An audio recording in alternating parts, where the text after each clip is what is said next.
Et salut les potes, c'est Jigfio, j'espère que vous allez bien. Aujourd'hui on se retrouve pour l'éternel Tech Actu de tous les dimanches. Et aujourd'hui on est encore avec MT. Salut tout le monde. Bon alors cette semaine, on a moins de news que d'habitude. Pour le coup, une très grosse news. Parce que Intel nous a régalé cette semaine. Mais enfin, très de bavardage. Lancement.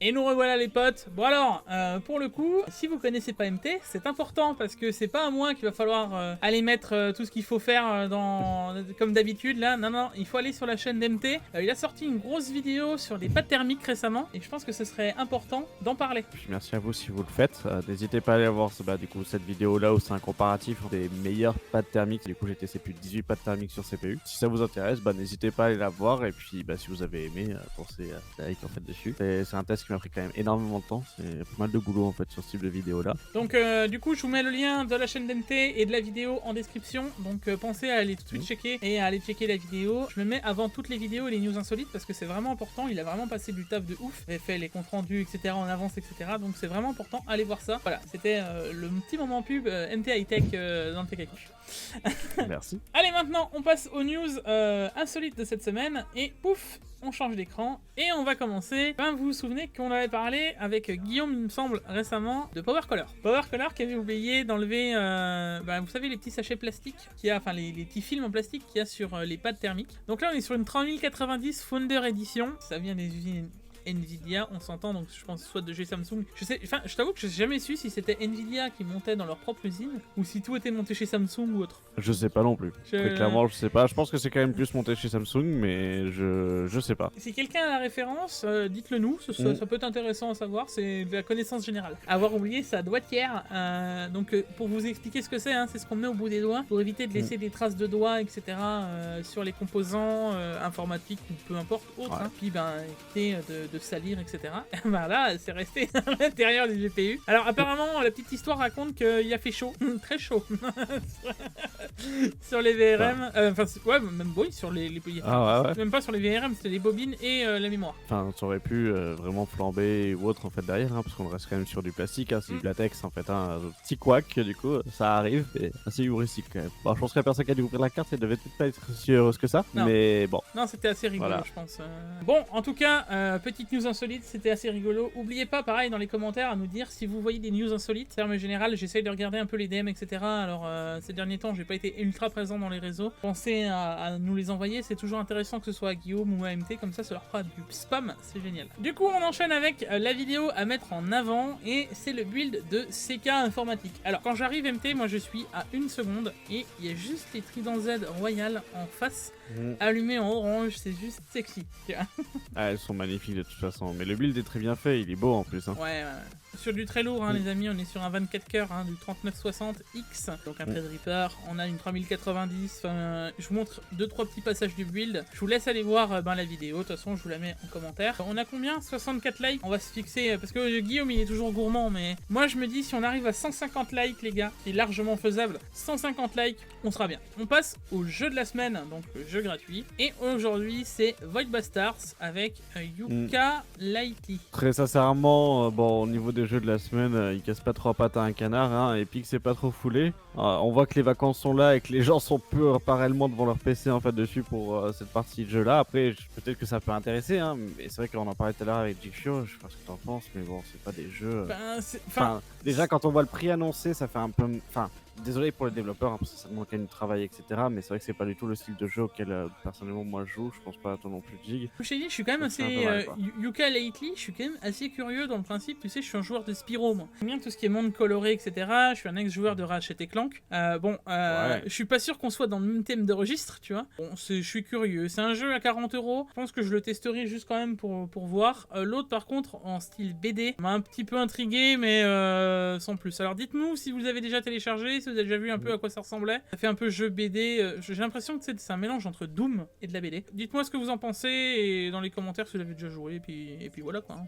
Bon, après tout ça, on va enfin attaquer les news de cette semaine et on va attaquer par du minage. Là, ils sont en train de se dire ça y est, Jigfio encore, vous changer. Alors là, on va parler, c'est parce que ça va faire certaines rumeurs. On en a déjà parlé avec Guillaume de se méfier quand on achète un GPU d'occasion. On a déjà fait une vidéo carrément avec toi, MT, dédiée à l'occasion. D'ailleurs, je vous la remets dans le petit i, hein, c'est important. Pour ceux qui veulent acheter des produits d'occasion, etc., je pense que c'est ultra important. Et là, Linus, donc Tech Tips, hein, je pense que j'ai plus besoin de le présenter, LTT, et son équipe ont fait des tests avec des anciens et des nouveaux GPU et se sont rendus compte que la puce GPU, après avoir miné ou non, il n'y a pas de différence. Le truc, c'est pas forcément la puce le problème, c'est ce qui va avec les ventilateurs, les condensateurs, etc. C'est ce qu'on avait déjà dit avec Guillaume et on le redit encore une fois là, on y en remet un point. Faites attention quand vous achetez des cartes graphiques, méfiez-vous. Après, moi j'étais un peu tranché avec Guillaume. Guillaume c'était un non catégorique. Moi j'étais quand même dans le principe de un GPU qui a miné. Dans la logique, il a peut-être été mieux traité que dans un PC de gamer qui n'a jamais fait attention à ses températures, qui n'a jamais rien eu à foutre de quoi que ce soit. Il n'y a pas eu de ripaste. Je vous laisse imaginer, il y a plein de choses et d'autres. Alors qu'il y a d'autres mineurs, à l'inverse, qui vont les mettre avec de l'extraction d'air, qui vont mettre une clim, il y a plein de solutions que vont mettre les mineurs en place pour éviter que leur carte graphique soit dans la sauce. Moi, je me dis, certaines cartes graphiques ont dû être mieux traitées par des mineurs que par des joueurs. Donc, au final, ça va dépendre des personnes et ça va dépendre à qui vous l'achetez. En tout cas, vous êtes prévenus, méfiez-vous. Je te laisse enchaîner à la news suivante. Et la news suivante, du coup, c'est tous les kits de fixation. Et là, on va retrouver donc Noctua qui, en fait, commence déjà à annoncer comme quoi en fait ils vont offrir les kits de fixation du coup pour le LGA 1700, donc les nouvelles générations de processeurs en fait de chez Intel, donc qui permettront en fait de pouvoir adapter les différents systèmes de refroidissement en fait, que ce soit donc leur ventirad en fait directement, pour qu'on puisse adapter sur les nouvelles générations et du coup de pas être obligé de racheter un système de refroidissement complet. Donc c'est quand même cool que du coup en fait Noctua se mette à faire ça un peu comme certaines marques, comme on le dit en fait juste avant, d'autres marques, et comme là vous pouvez le voir en fait avec AlphaCool qui s'y met aussi du coup et qui commence déjà à préparer donc l'arrivée des nouveaux processeurs où on a les blocs, les AIO, tout leur système de refroidissement où ils commencent à mettre des braquettes en fait en place pour pouvoir en fait s'y adapter et du coup rendre l'ancien en fait système de refroidissement compatible. Bon, pour le coup après tu vois, moi je trouve quand même que ça va foutre un sacré sbeul, mais justement AMD avec la M5 on sait qu'ils passent sur du socket LGA, on sera plus sur du PGA, et au final regardez, ils arrivent quand même à adapter le socket, donc la M5 sera pareil que la M4, les trous seront apparemment pareils et les refroidissements seront compatibles. Je me dis c'était pas quand même si compliqué d'essayer de faire quelque chose qui soit compatible, enfin de réfléchir de ça à la base, tu vois. Moi je trouve ça un peu dommage, sachant que là on change complètement d'archi, on passe du coq à l'âne chez AMD, tu vois, et ils arrivent quand même à l'adapter avec plus ou moins le même système, donc on peut supposer déjà qu'il y aura des ventirades fournis avec ces CPU, tu vois. Je vais pas te mentir, moi je suis un peu sur le fil du rasoir et me dire de devoir acheter un Intel 1700 en fait, juste parce que va falloir que je change de refroidissement. Celui qui va se faire une nouvelle config, pourquoi pas, celui qui va partir d'une config existante et qui va se dire va falloir que je demande un machin pour avoir le refroidissement pour passer sur du 1700. Ouais mais attends, il y a M5 qui sort ou M4 qui est bien performant, tu vois. Ça va être un problème dans le futur, c'est sûr. Ensuite, on va passer sur RDNA 3. On parle déjà des DisplayPort 2.0. Alors attention, ce que je vous annonce là, parce que on va vous parler après d'Intel et on va vous parler aussi un peu d'NVIDIA. Au final, là on parle des RDNA 3, mais je suppose que Intel s'est déjà annoncé que ça va être compatible et NVIDIA, à mon avis, sera compatible aussi. Hein. Il n'y a pas besoin de se poser de questions. On sait que l'HDMI 2.1 est sorti récemment. Le DisplayPort 2.0 arrive. Avant, on était sur du 1.4, donc on passe à une 2.0 avec des débits de ouf, prise en charge de la 10K. Bon, ça va les gars, calmez-vous. Tout va bien dans le meilleur des mondes. Le DisplayPort, on sait que c'est le meilleur câble la plupart du temps, en tout cas niveau PC. Ça réfléchit dans le futur, tu vois. On sent de plus en plus cet élan de 8K. Tu sais, arriver, et de la 4K auto framerate, et finalement la disparition de la 1080p. Donc c'est cool, c'est cool. À voir pour les débits futurs, et puis ça annonce peut-être des écrans au-delà des 360 Hz dans peu de temps. Ensuite, on va passer à la news suivante, et on s'est dit qu'on avait parlé d'NVIDIA. NVIDIA, et là, c'est pas n'importe qui, c'est Jensen, hein, donc Jensen Huang, qui est le PDG, d'NVIDIA, voilà. Pendant donc la conférence l'a dit du bout des lèvres, en gros nous n'aurons pas de carte jusqu'en 2022, ça va être la sauce. Alors, je vous fais une traduction réduite à ma sauce, résumé, hein. C'est ça. Mais en gros on va être dans la sauce jusqu'en 2022, on sait pas trop quand ça va arriver, vous inquiétez pas, on vous a donné 80% de LHR, donc c'est plus les mineurs, mais on a toujours pas de carte. Et c'est pas le problème n'était pas les mineurs, mais on a toujours pas de carte. Bon. C'est ça, c'est un manque d'approvisionnement en fait de matières premières en fait, principalement. Hein. On va encore en entendre parler, on va encore en subir en fait les conséquences au minimum du coup jusqu'à milieu de l'année prochaine. Donc en vrai, voilà. Après, même si les prix commencent un petit peu à baisser, la disponibilité elle sera toujours autant galère en fait dessus jusqu'à milieu de l'année prochaine. Quoi. Bah moi, ce que je me dis, c'est qu'au final, on va avoir la RTX 4000. On a eu la génération. Alors que les 3/4 des personnes n'auront pas pu acheter les 3000. Bah, c'est ça en fait, on aura eu Turing, donc les 2000, tu vois. Ouais. On aura eu les 3000 sold out, et ensuite on aura les 4000, tu vois. Donc, je me dis, c'est grave, il manque quelque chose. Bon, c'est triste, mais quand même, les PDG le disent. Je sais pas trop comment on peut le prendre, mais en tout cas, ça sent la chaussette, quoi. Ensuite, on va continuer sur Nvidia avec du DLSS Swapper. Alors, qu'est-ce que c'est?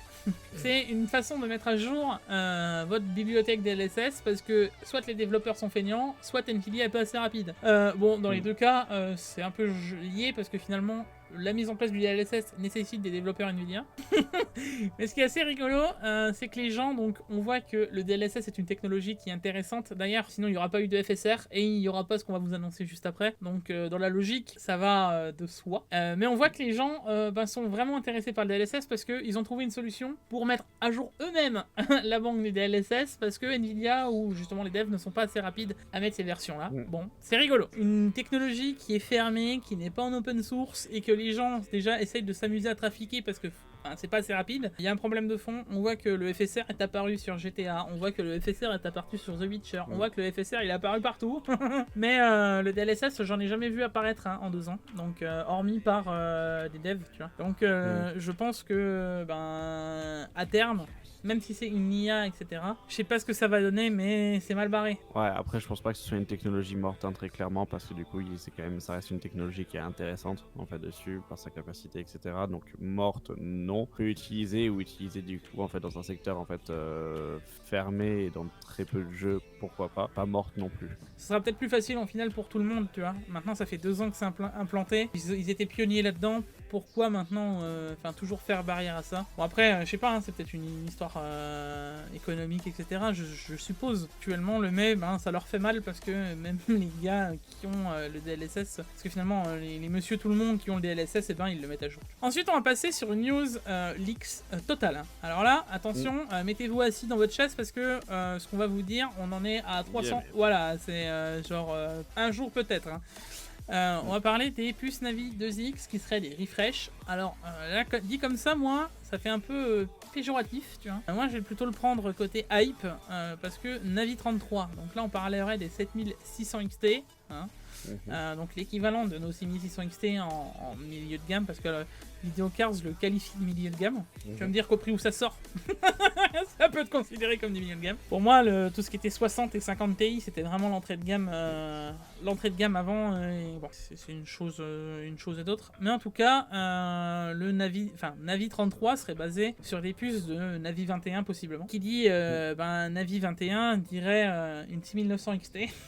Et on voit que Navi 22, t'as vu, ce serait l'équivalent de Navi 34 peut-être. Navi 35, ce serait possiblement du Navi 23 en 6 nano. Donc on voit en fait qu'au niveau des consos, on serait descendu, ce serait un refresh ni plus ni moins du 6 nanomètres. Et puis on va reparler de ce 6 nanomètres juste après, donc c'est pas impossible. C'est un leak qui serait en soi pas impossible. À voir si ça se confirme, mais ça on va envoyer du pâté. Imaginons que la 7700 XT, elle ait les mêmes perfs qu'une 6900 XT au prix de la 6600 XT. Ok.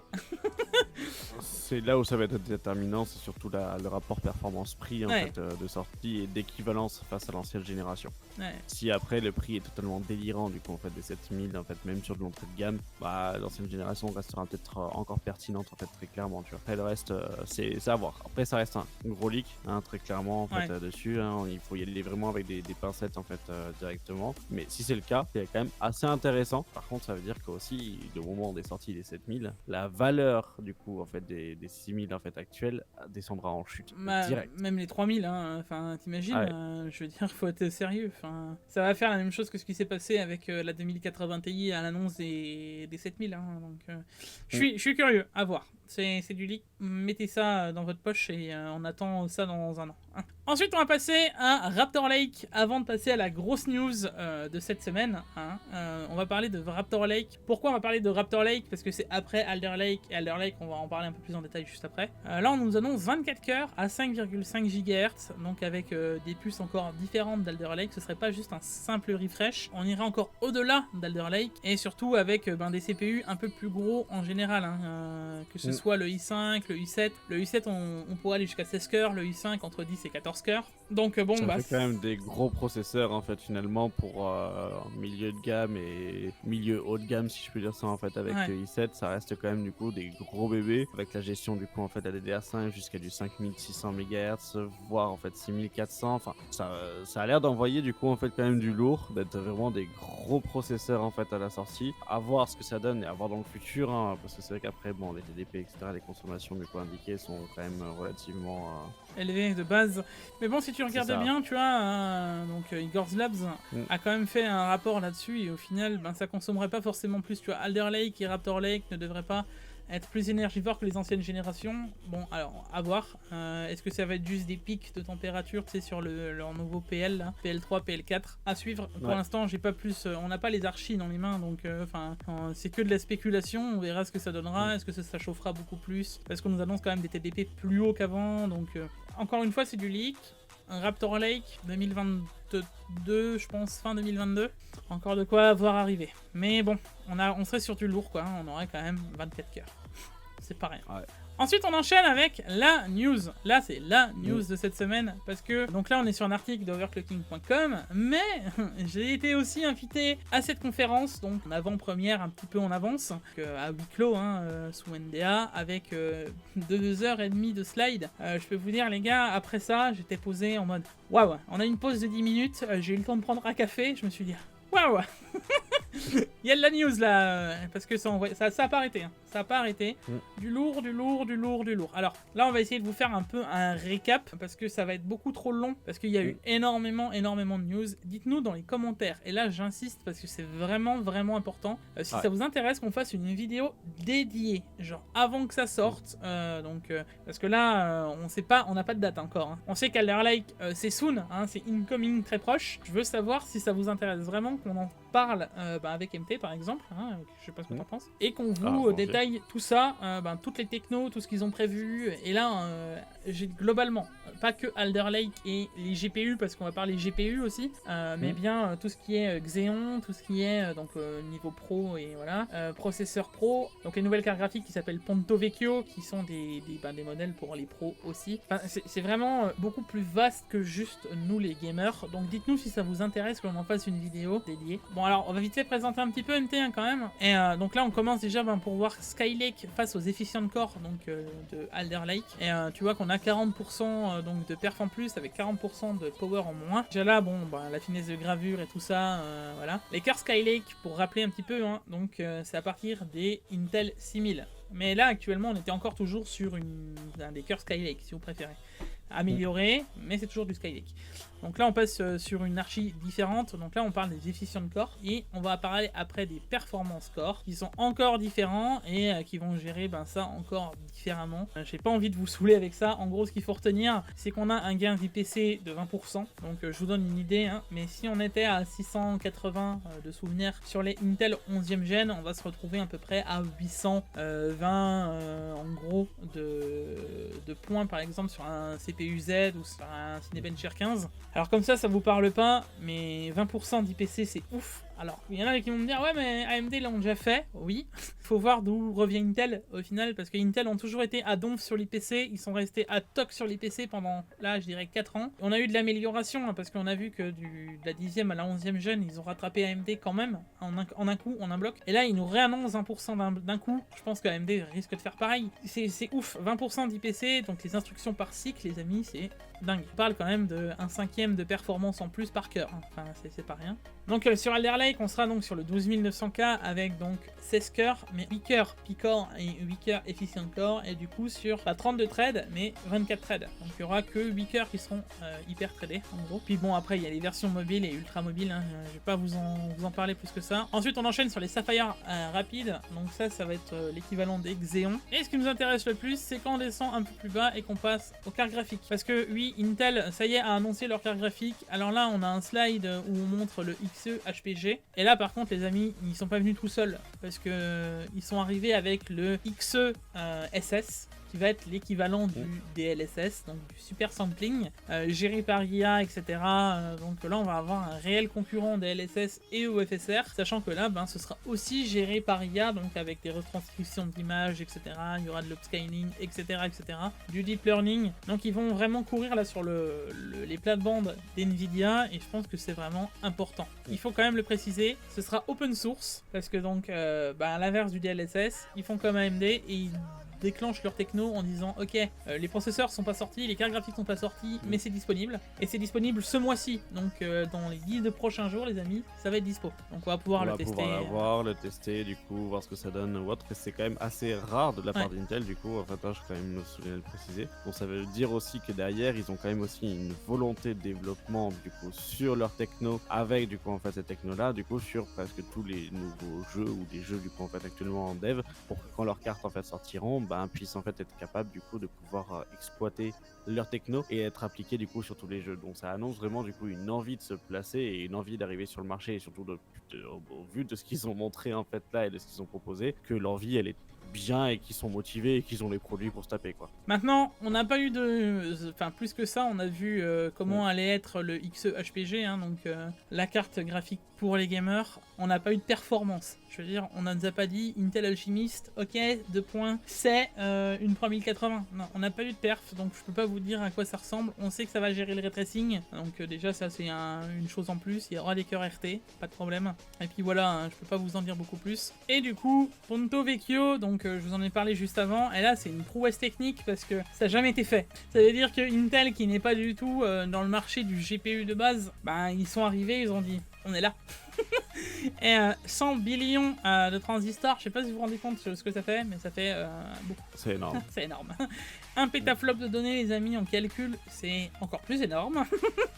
Et là, on voit l'objectif d'Intel, c'est de venir taper littéralement Nvidia, parce que AMD sont moins présents, mais ils y sont, mais beaucoup moins. Là, c'est vraiment de taper dans le marché d'Nvidia au niveau des data centers, avec par exemple le Nvidia A100 qu'on a eu l'année dernière en présentation. Là, c'est littéralement taper dans ce marché-là. Je vous montre vite fait le slide que annonce Intel, où la courbe verte, pour vous donner une idée, c'est Nvidia.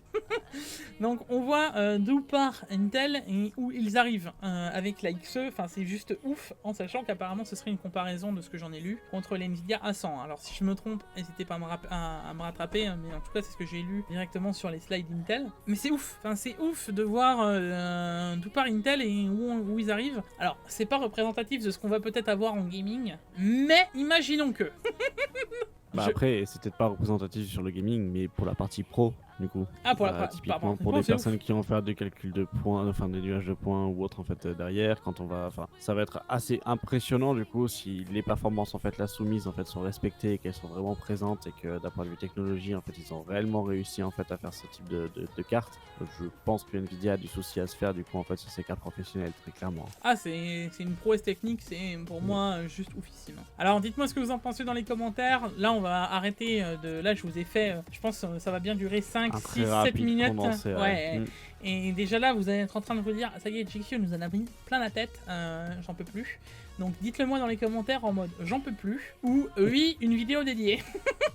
Voilà, c'est vraiment, mettez même le hashtag oui j'en peux plus ou vidéo dédiée. Comme ça, on saura si on doit faire la vidéo. Faire la vidéo avec Intel directement, ouais.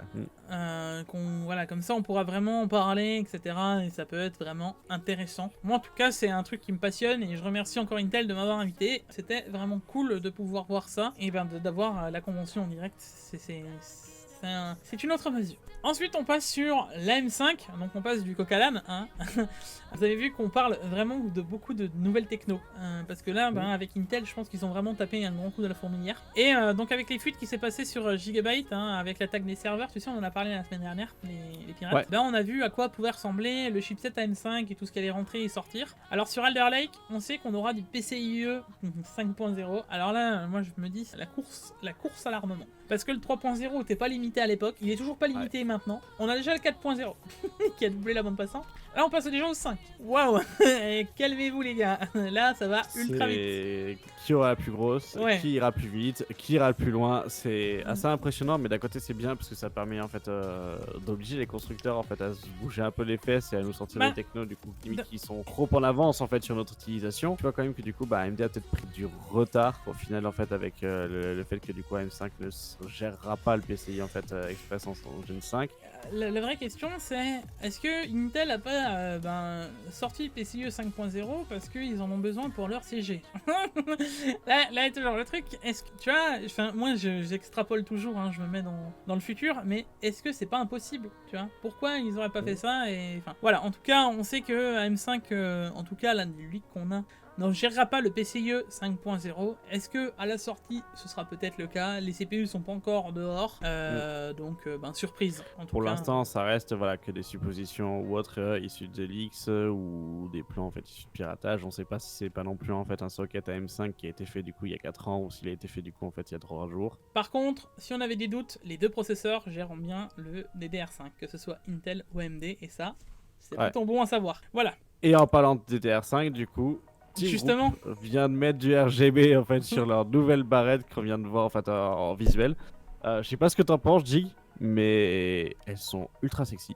Bah moi, tu sais que Team Group en soi j'aime bien, et tu sais que j'ai monté un gros PC là récemment, ceux qui m'ont pas suivi sur les réseaux sociaux, honte à vous. Et ben je me dis, tu sais quoi, en blanc, dans ce PC ça aurait pu le rendre vachement sexy au final. Enfin, ça me fait un peu tourner de l'œil, hein, directement. C'est qu'on a quand même du coup des fréquences annoncées dessus allant de 4800 MHz du coup jusqu'à 5600 MHz. De ce que j'en ai compris au JDEC, hein, donc tu sais là où c'est normé, ce serait du 3200 minimum de ce que j'ai compris. Alors c'est pas vraiment c'est pas vraiment normé, tu vois, mais enfin tu m'as compris. Moi, c'est ce que j'ai compris, le 4800 ce serait presque ça va être courant. Hein. Ce sera le profil XMP quoi. Ouais, j'en ai vu, il y en a apparemment qui montraient au-delà de 7-8000 déjà. Donc on parle de la RAM qui serait presque entrée de gamme, tu vois. Alors je sais pas si ça va être réel, encore une fois, c'est des annonces, j'en sais pas plus. Mais bon, ouais, je suis curieux. À voir par la suite. À voir ce que ça donne ensuite. On arrive à un moment que j'ai envie de rajouter dans le Tech Actu parce que on me l'a demandé. Il y a 2 personnes qui sont venues me voir avec ce lien et qui m'ont posé la question à la suite de ma vidéo avec l'Apex. Donc je me suis dit pourquoi pas le rajouter, parce qu'ils m'ont dit tu devrais le rajouter une section comme ça dans le Tech Actu. Alors encore une fois, là je vous en demande beaucoup dans les commentaires, mais dites-moi si ça vous intéresse ou non, sachant qu'on le met quand même vachement loin dans le Tech Actu, de faire une section les promos de la semaine. Donc s'il y a encore des promos au moment où je tourne le Tech Actu, de les rajouter dans la vidéo et de vous montrer, alors peut-être une promo ratée qui s'est passée à un moment T, ou une promo qui est encore actuelle, et là on parle d'une grosse promo. C'est sur une Maximus 12 Extreme. On va rappeler le prix après de la carte mère, mais on la retrouve en gros à 980 € un peu partout.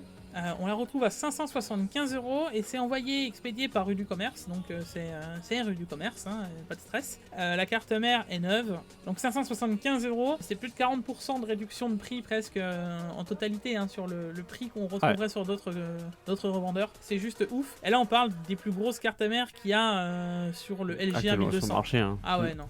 Même si c'est pas une 13, la 12, les gars, va faire la même chose que la 13. Je vais pas à quasiment la même chose, quoi. Si ça vous intéresse, voilà, je vous mets le lien en description. On m'a posé la question, alors je réponds. Je vous ai mis le lien d'Asus Shop pour vous montrer. Donc là, c'est directement si vous achetez chez Asus. On est à 888 €. Ça, c'est les prix que vous pouvez avoir chez Asus. C'est vraiment ouf. Le prix est vraiment ultra intéressant. Voilà. Donc le lien est dans la description. J'enchaîne encore par un autre bon plan parce que celui-là, j'en ai parlé dans mon onglet communauté. C'est l'Asus TUF B550+. Pour ceux qui veulent de l'AMD et je sais qu'il y en a beaucoup. Vous savez que c'est une carte mère que j'ai testée en format micro ATX. D'ailleurs, MT, tu l'avais testé aussi, je crois. Et Ah ouais, c'est vraiment une bonne carte mère, du coup, en fait, avec un très bon rapport qui a été pris pour les personnes qui veulent faire, en fait, uniquement du gaming derrière, ou même approfondir, en fait, un petit peu sur du montage ou autre, en fait, derrière, avec des OC, en fait, légers. Elle fera très largement le taf, elle est quand même bien équipée, en fait, dessus, elle a un bon rapport qui a été pris, et surtout là, au prix à lequel elle est proposée, en fait, actuellement sur Amazon, on est à 140 € TTC. Ouais, c'est ça, 140 €. Mais ce qui est le plus intéressant, c'est 140 balles. Et c'est là. Voilà, c'est l'ODR, donc il y a une offre de remboursement après achat qui se termine donc le 31 août chez Asus. Donc la demande de remboursement se fera du 30 juin jusqu'au 15 septembre 2021, donc ceux qui ont même acheté le 31 août tout pile pourront la demander jusqu'au 15 septembre. Et on est sur une ODR, donc sur la B550, on la reprend TUF Gaming, de 40 €. Alors vous voyez qu'il y a d'autres cartes mères, on va pas toutes les citer, je vais pas toutes vous les montrer. Moi c'est vraiment celle-là qui m'intéresse parce que je la trouve ultra bon plan. On est à 100 € l'ACM en B550, elle a tout ce qui est dessus. Enfin, il y a la mic, il y a tout ce que j'ai déjà cité sur toutes les B550. Donc c'est ultra intéressant. Et si ça vous dit, pareil, je vous ai mis le lien dans la description. N'hésitez pas à me dire si cette section est de trop ou non. Si elle est trop, je l'enlève.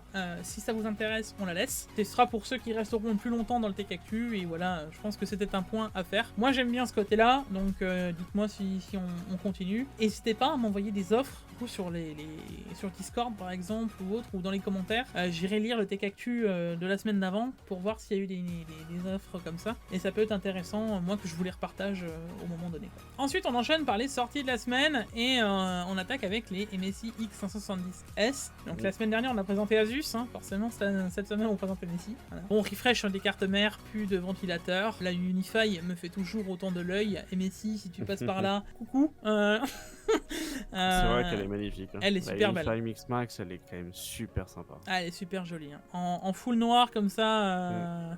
Elle est super. Bon, la carbone aussi, mais franchement, la Unify, les 2 slots de RAM, il y en a qu'une autre qui fait ça, c'est la Impact, tu vois, donc ça pourrait être intéressant. La Tomahawk aussi est sexy, elle refait peau neuve, alors que je l'avais déjà testé, c'est sympa. La Ace Max aussi, tu vois, enfin en soi, c'est du refresh, c'est pas non plus... Voilà, il n'y a rien de nouveau non plus en fait, voilà, mais c'est vrai que derrière, ça reste quand même intéressant du coup en fait de voir qu'il y a une petite évolution en fait dessus, qu'on a une nouvelle techno qui arrive en fait aussi à l'intérieur. Donc voilà, c'est quand même assez cool en fait, directement après avoir le prix en fait en boutique, j'allais dire, et le prix en termes de disponibilité, si elles vont être 50 ou 100 € plus cher que du coup en fait non, c'est juste en fait avant le refresh, ça vaudra peut-être pas le coup tant qu'il y en a encore en fait des anciennes en fait, de première génération. Non, puis même 70. Il y a un truc. Pour après, oui, pourquoi pas.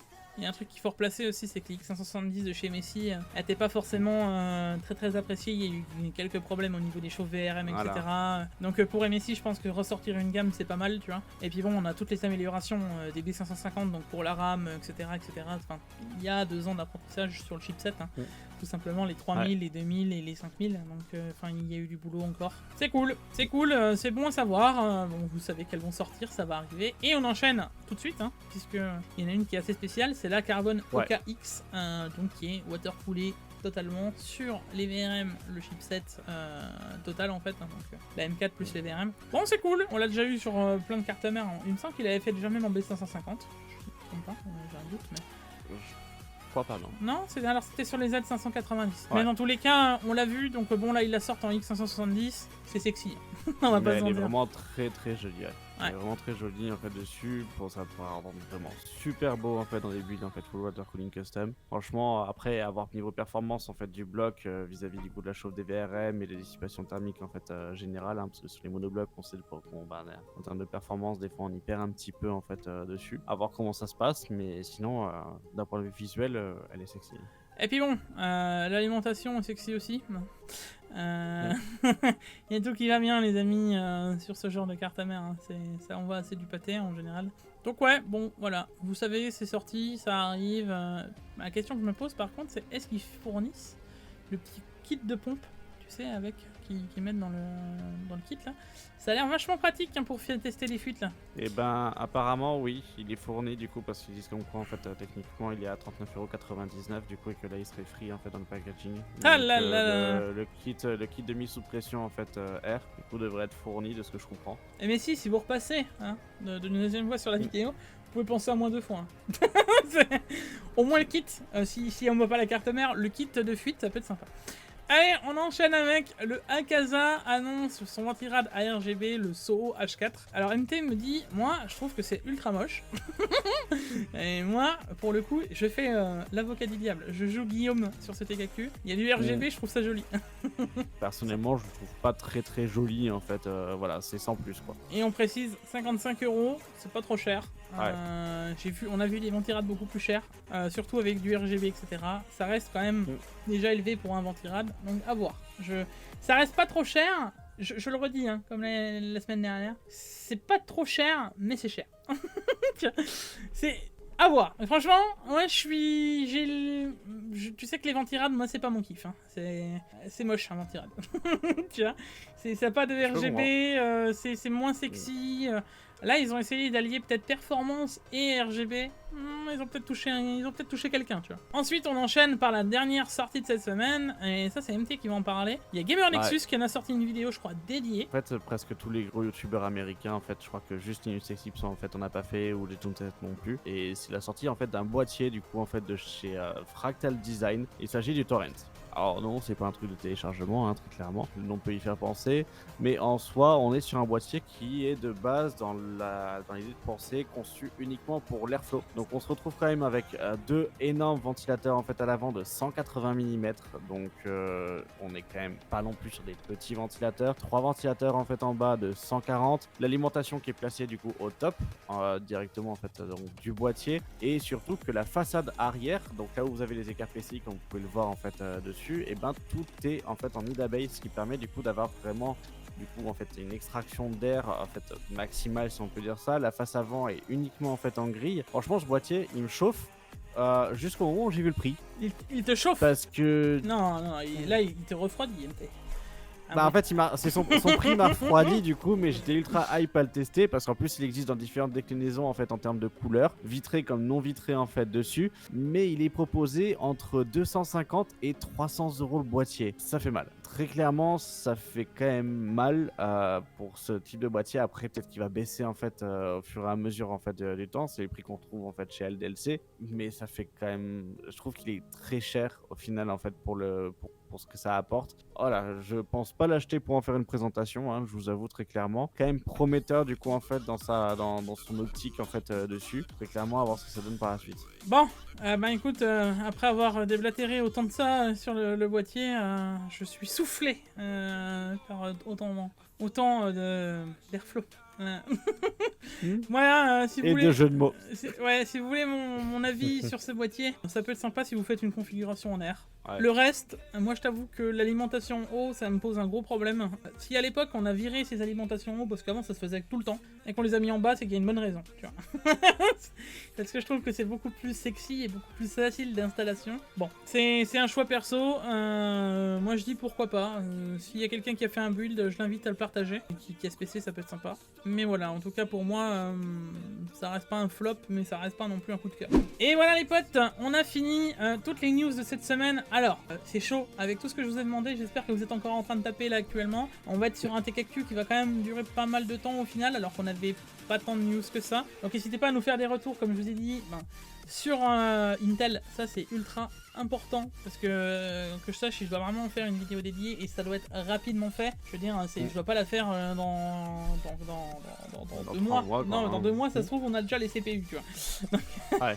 Il faut qu'on en parle rapidement, donc faites-moi signe, dites-le nous dans les commentaires, dites-le nous aussi pour les promotions de la semaine. Est-ce que je le garde, est-ce que je le vire, est-ce que ça vous intéresse? Le but quand même c'est que le Tech Actu ce soit le vôtre, donc qui vous intéresse en Tech Actu ou non, je le mets ou non, c'est votre Tech Actu. Donc voilà, je pense qu'on a fait le tour de toutes ces news. On n'oublie pas aussi, allez faire un tour sur la vidéo d'MT, je l'ai remis directement dans la description, tout en haut.